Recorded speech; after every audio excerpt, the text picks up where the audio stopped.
group gets tired of the situation and makes an announcement. They give their permission for the others to eat their bodies if they die. Then they go outside and with a piece of glass, they take meat from the bodies so they can feed themselves again.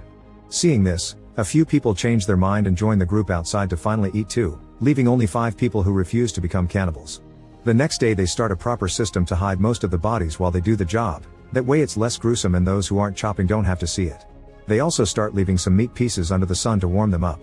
Sometime later, they find a new suitcase buried in the snow and are surprised to find a radio inside. After building a rough antenna, they manage to turn it on, only to learn from the news that after 66 search missions, the government has decided not to look for them anymore.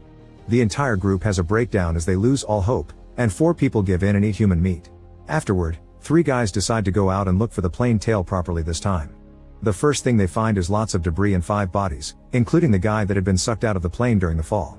They keep moving as fast as they can, which is hard because there's a lot of slipping down while climbing and freezing winds making it hard to breathe. At night, they huddle together against the side of the mountain and try to sleep with a storm raging around them.